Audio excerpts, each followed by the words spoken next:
Welcome back, everybody, for another deep dive. This time, we're going to be tackling something Yeah. that I think a lot of people of faith struggle with, and that's Uh-huh. how to stay true to your beliefs when it seems like the world is kind of pulling you in a different direction. Yeah. So we're diving into this excerpt today called, "Are You Ready to Face Rejection for Being a Friend of God?" Mm-hmm.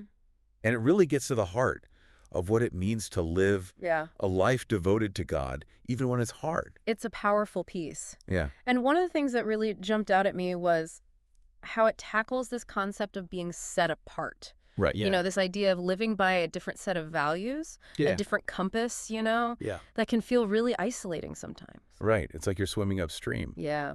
The excerpt even talks about moral separation from society, Oh, wow. which sounds pretty intense. Yeah. What does that actually look like in everyday life? Right. Like, are we talking about literally shutting yourself off from the world? That's a common misconception. Okay. It's not about physical isolation, Okay. but it's about holding yourself to a different standard, Well, one that's rooted in your faith. okay.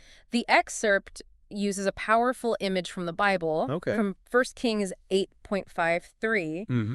and it talks about how God set his people apart, Okay. separating them from other nations. Yeah. Now, in that context, it was about their unique covenant with God. Uh-huh.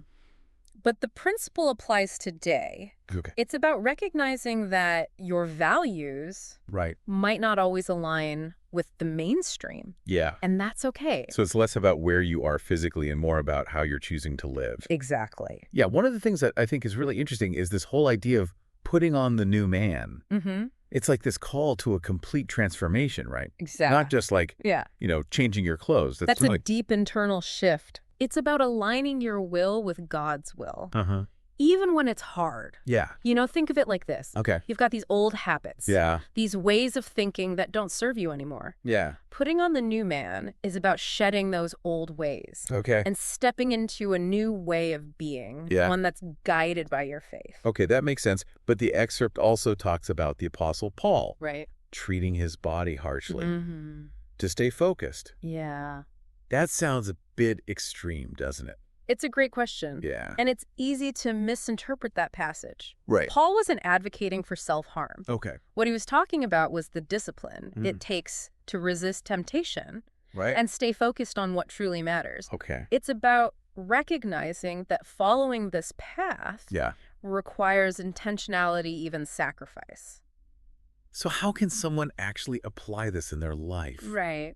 I mean, we are bombarded with distractions these days. Yeah, we are. How do you cultivate that kind of focus? It starts with being honest with yourself about what those distractions are. Oh. Maybe it's social media. Yeah. Maybe it's certain kinds of entertainment. Maybe it's just the constant busyness of life. Yeah. Once you identify those things, you Mhm. can start to make choices. Okay. Maybe you set boundaries around your screen time, Right. or you become more intentional about the content that you consume. Right. It's about actively choosing Mm-hmm. to prioritize your spiritual growth. So it's not about becoming some kind of super disciplined robot. Right. It's more about making, It's about making conscious choices Yeah. that align with your faith. yeah. And this excerpt doesn't sugarcoat things. No. It's pretty clear that choosing this path often means facing rejection. Yeah. And it even quotes the Gospel of John, talking about how Jesus, Right. even though he was perfect, was rejected by his own people. Yeah. That's got to be tough to swallow. It is. And I think it's a reality that many people of faith struggle with. Right. They want to be accepted. Of They course. want to be loved. Yeah. But the reality is when you're living by a different set of values, it can create friction. Yeah. People might not understand your choices. Right. And that can lead to criticism or even rejection.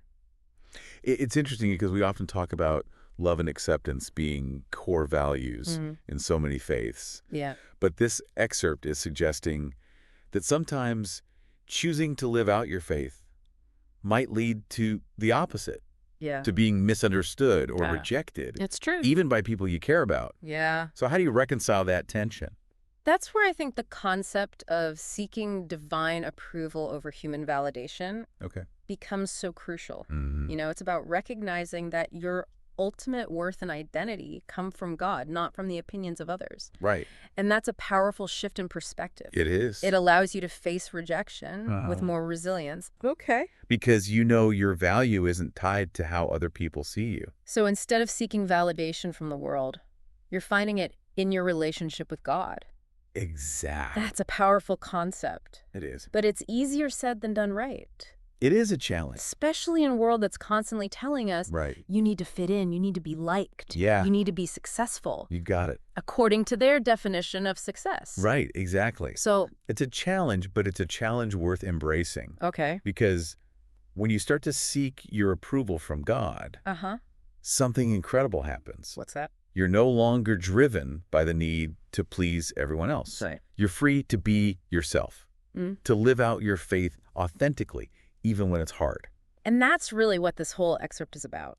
That's it. Finding the courage to be true to yourself, even when it means facing rejection. Absolutely. It's a powerful message. It is. But it's also a challenging one. Yeah. So how do we move forward? Like, what's the next step on this journey?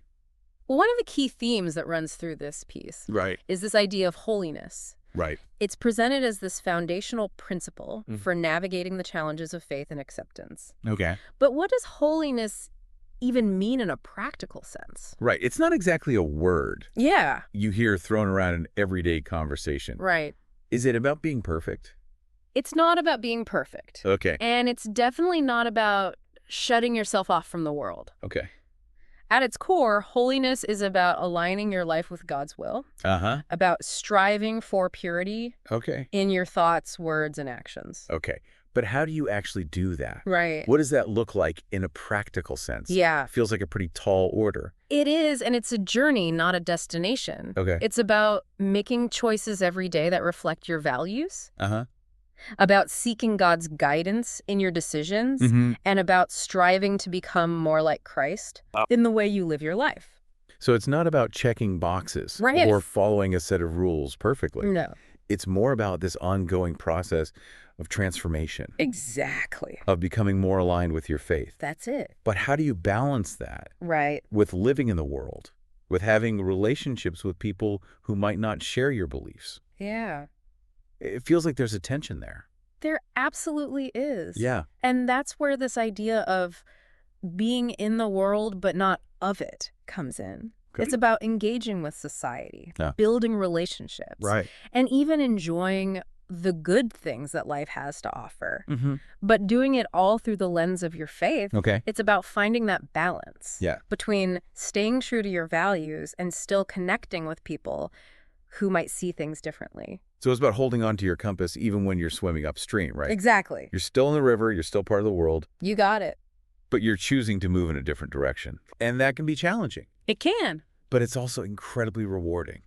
It is. Well, I think we've covered a lot of ground here. Yeah. And I know this is a lot to take in. Right. So before we move on to the next part of our deep dive, let's just pause for a moment Okay. and think about what we've learned so far. Okay. We've talked about this concept of being set apart, Right? about the internal transformation of putting on the new man, about the reality of facing rejection, Yeah. and about the importance of seeking divine approval over human validation. What really stands out to you as the most important takeaway for our listeners so far? For me, it's this. Okay. Choosing to live a life devoted to God isn't about escaping the world or isolating yourself. Okay. It's about finding the courage to be true to yourself, Yeah. to live by a different set of values, Right. even when it's hard. Yeah. And that's a journey that's worth taking, even if it means facing rejection. That's a powerful message. It is. And it's a reminder that true strength comes not from fitting in, Right. but from standing out, Right. from being willing to be different, Yeah. to live by a different set of standards. Absolutely. And even though that path might be challenging, Yeah. it's ultimately a path that leads to something far greater than ourselves. Absolutely. And I think that's a really encouraging thought Yeah. to hold on to as we continue this conversation. Well said. We'll be back in a moment Okay. to delve even deeper into this topic. Sounds good. So stay tuned. Mm-hmm. Welcome back as we continue our deep dive into, are you ready to face rejection for being a friend of God? Mm-hmm. I'm kind of struck by this idea of walking a path less traveled.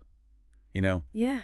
choosing to live by a different set of values, a different compass, as we talked about. Right. It can feel lonely sometimes, can't it? It absolutely can. And I think that's where the excerpt's emphasis on community becomes so important. Okay. It reminds us that we're not meant to walk this path alone. That makes sense. It makes me think of those epic mountain climbing expeditions. Yeah. You see, in documentaries, you need a team. Right? Yeah, you do. People who understand the challenges, who can offer support when you're feeling exhausted or discouraged. That's a great analogy. Yeah. And just like those climbers, we can draw strength from the experiences of those who have gone before us. Okay. The excerpt talks about the apostles who faced intense persecution for their faith, and their stories can inspire us to keep going even when things get tough. It's like we're all part of this long lineage of believers, each generation passing the torch to the next. Exactly. It's a powerful image. It is. And it reminds us that we're part of something much bigger than ourselves. Yeah. And that knowledge can be incredibly empowering, Right. especially when we're feeling isolated or discouraged. Yeah. It's a reminder that we're part of community, a family of believers who share our values and understand the challenges we face. That sense of belonging, of shared experience, can make all the difference, can't it? It can. It's a reminder that even when we feel alone, we're not truly alone on this journey. And it's in that community that we can learn from each other, share our stories, and find strength to keep moving forward, even when the path gets tough. Okay. The excerpt emphasizes that we're called to support each other, to walk alongside one another as we navigate the complexities of faith in a world that often seems opposed to it. So it's not just about finding strength in our own faith, Right. but in the faith of others who are walking a similar path. Exactly. But what about those moments when even the support of our community isn't enough? Right. What about those times when the rejection feels overwhelming? Yeah. When we start to doubt our own convictions? What does the excerpt say about navigating those really tough times? That's where the text's message of hope really shines through. Okay. It reminds us that even in the face of rejection, even when we feel misunderstood or marginalized, we have God walking with us every step of the way. And that's a powerful reminder, isn't it? It is. It's like even when the world turns its back, Right. there's a source of love and acceptance that never wavers. Exactly.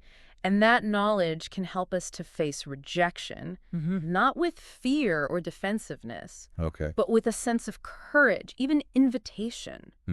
The excerpt challenges us to not just endure rejection, but to transcend it by reflecting God's love in a way that might even soften the hearts of those who reject us. It's like we're called to be bridge builders, to show the world a different way of being, even when it's hard. It is. That's a beautiful challenge. It is. But it's not always easy, is it? No, it's not. But it's in those moments of challenge that we can truly see the transformative power of faith at work. It's when we choose love over fear, forgiveness over resentment, that we truly embody the teachings of the excerpt. So it's not about ignoring the rejection or pretending it doesn't hurt. Right. It's about choosing to respond in a way that reflects our faith, even when it's difficult. Exactly. But how do we do that in a practical sense? Right. What does that look like in everyday life? Well, the excerpt talks about the importance of testifying. Okay. It encourages us to share our experiences, to talk about how our faith has transformed our lives, not in a preachy or judgmental way, but in a way that's authentic and inviting. It's about letting our actions speak louder than words. Yeah. About showing the world the beauty of faith. That's it. Through the way we live our lives.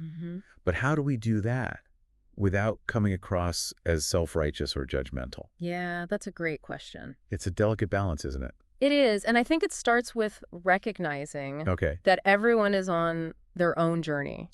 We're not called to judge or convert others, but to simply share our own experiences and to let those experiences speak for themselves. It's about meeting people where they are, respecting their beliefs, and simply offering a glimpse into our own journey of faith without any pressure or expectation. Exactly. And sometimes those personal stories can have a more profound impact than any sermon or theological debate, can't they? Absolutely. They have the power to connect with people on a human level.